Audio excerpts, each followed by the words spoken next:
well. He had fantastic sex scenes where a lot of the other thrillers didn't. They didn't go anywhere near that.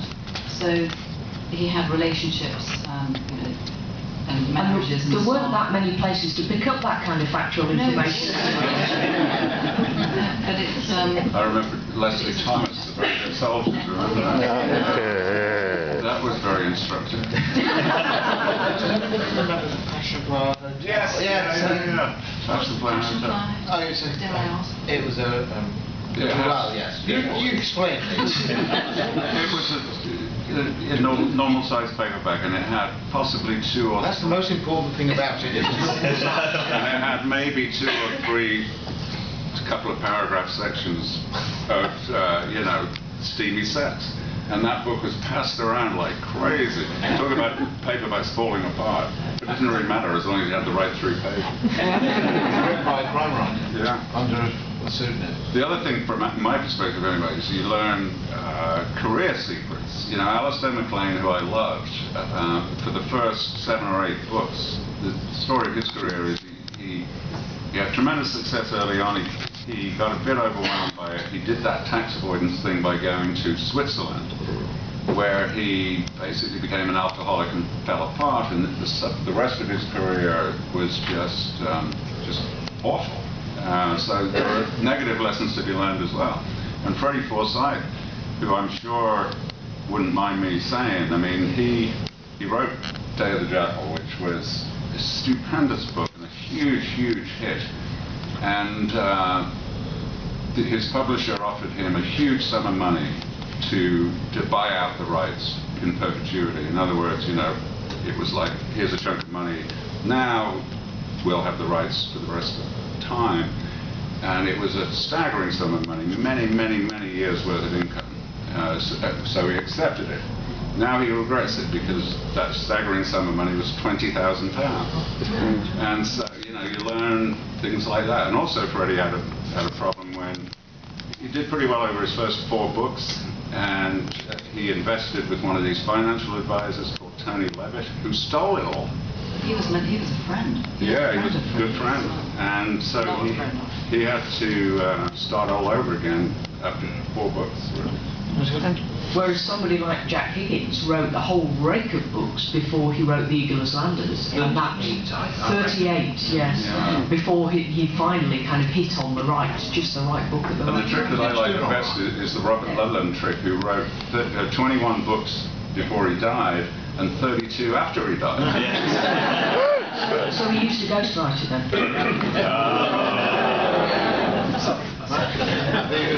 I must have told you my very Forsyth. I'm sure it's true. But when Day of the Jackal went to the Frankfurt Book Fair, and I think it was the first $1 million paperback deal, and it's staggering, and it's been turned down, I think Forsyth said, by 7 or 8 publishers.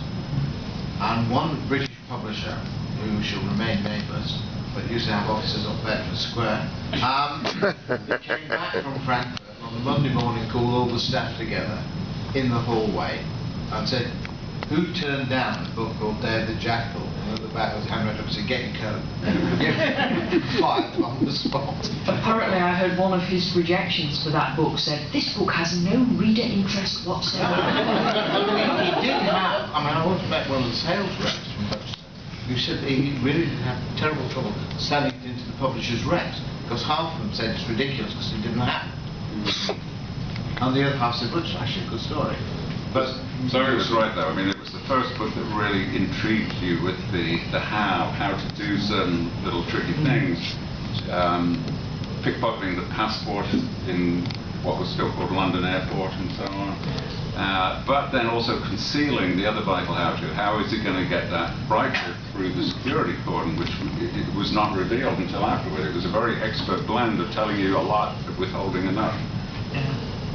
I just want to talk about the women in these books, because most of them are written by men, of course, and sometimes you get the feeling that women exist either to be raped by the villains or be rescued by the heroes, who then force themselves on them, and then the women go, yes, yes, this is what I want. But what do you think about the treatment of women in general during this period? And I'm bit I'm looking dodgy. at the women. Yeah, that's a mild way of putting it, I think, decision. I mean, in the original Ian Fleming book, Pussy Galore, I mean, who could call a character these days Pussy Galore? She was a lesbian and was converted by her night in the sack with James Bond. And everybody knows that that happens all the time. In the Anthony Horowitz one, she converted back.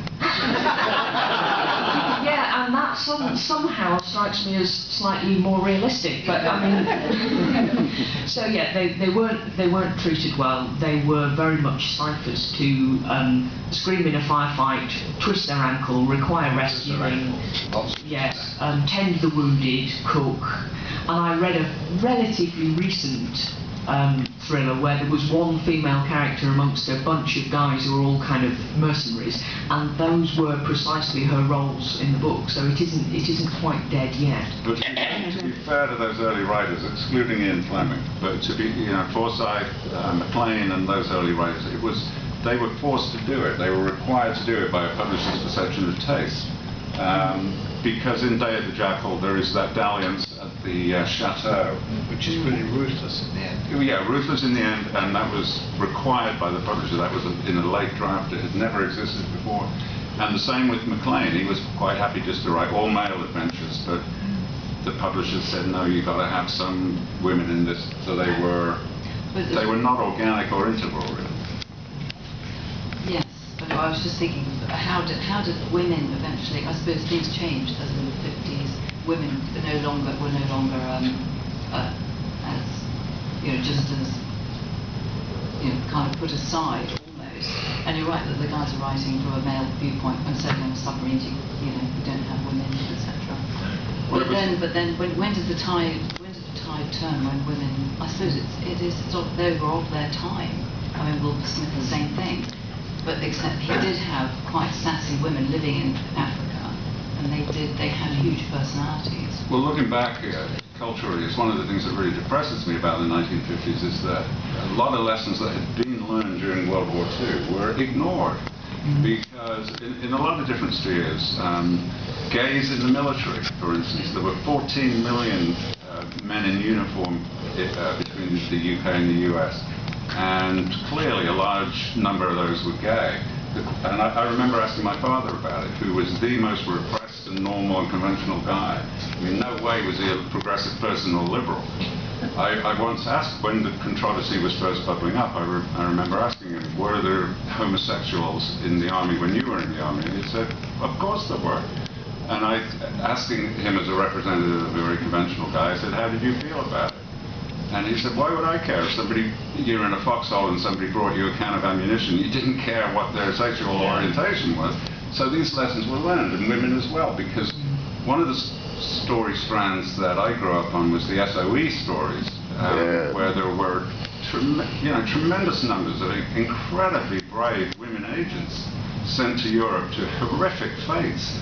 And so we had learned already that women were heroes and could do all kinds of things, and we kind of deliberately ignored it during the 50s, and it wasn't until 15 or 20 years later that we started admitting it again. I think there was a little bit of an overreaction. Women had been suddenly required during the Second World War to take on all the jobs and all the roles of the men who were away fighting, and when those men returned, it was okay, thank you very much, but we don't need you now. And women went, hey, but hang on, I quite liked doing what I was doing. And suddenly they were pushed back in their box. And I think, from my own perspective, because I've always done a lot of been involved in occupations that were traditionally very male orientated, and I've had that attitude kind of pressed upon me occasionally.